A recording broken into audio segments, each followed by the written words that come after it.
Singapore says the country has not yet seen the need to dip into its energy stockpile. But at the same time, it is prepared for multiple contingencies.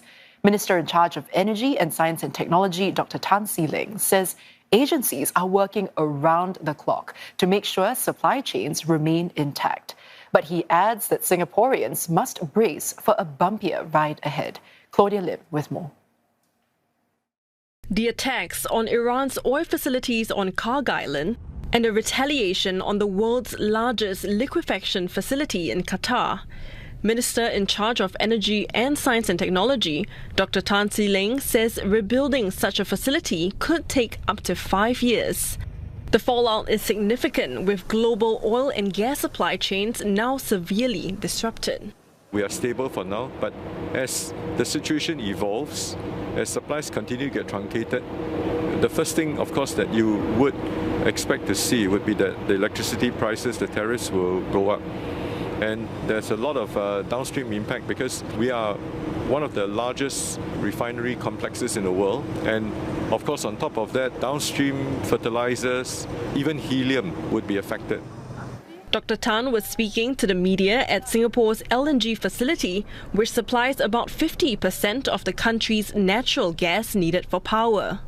This is where stockpiles of LNG are being stored for use across the country to power homes, businesses and essential services. At present, Dr. Tan says there are enough LNG and diesel stockpiles to last for months, but how long this buffer holds depends on how the conflict unfolds and whether there are future disruptions to global supplies.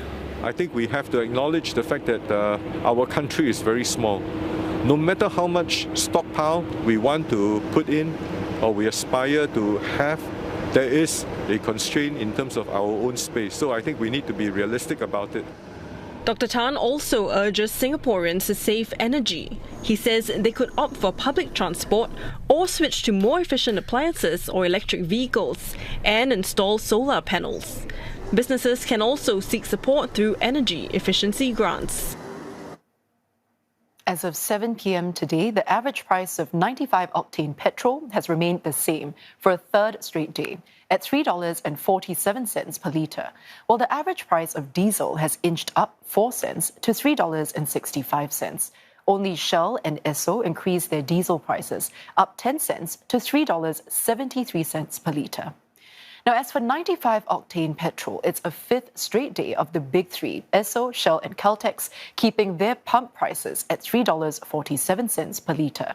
Diesel is cheapest at SPC, followed by Sinopec and then Caltex. And for more, I'm joined by Dr. David Broadstock, who is a partner at the Lantau Group, which is an energy-focused consulting firm based in Singapore. Now, David, Singapore is advising its people and its businesses to hunker down and also to conserve energy. So how will cutting down individual use make a difference here? Hi, Angela. Thank you for having me on. It's important to remember that the energy which we consume within the economy is actually driven entirely by the people in their capacity as people living in homes and in a residential capacity, but also in their capacity as people inside businesses. So, it's often easy for us to think that as individuals, we may not easily be able to make a difference or change the overall consumption of energy within the economy. Yet, if we all turn attention towards this, we realize that we are ultimately the very source of that consumption. The one exception to this may be all of the international trade, which is supported through the businesses that operate within Singapore. We're a major shipping hub. A lot of logistics comes through us, a lot of petrochemicals and many other goods. And we won't be able to control all of that ourselves. That will depend upon demand from others in other countries. On an individual level, we also often hear that, switching to energy-efficient appliances, that can help. But in practical terms, how much difference does it really make, both at the household and also national level, just changing those simple habits?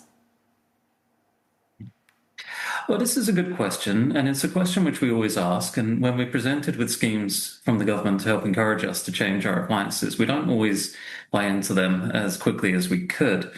It's very important, especially in a time like this, to recognize that we're facing tremendous difficulties ahead of us. There's a lot of uncertainty as to what's going to happen in the markets.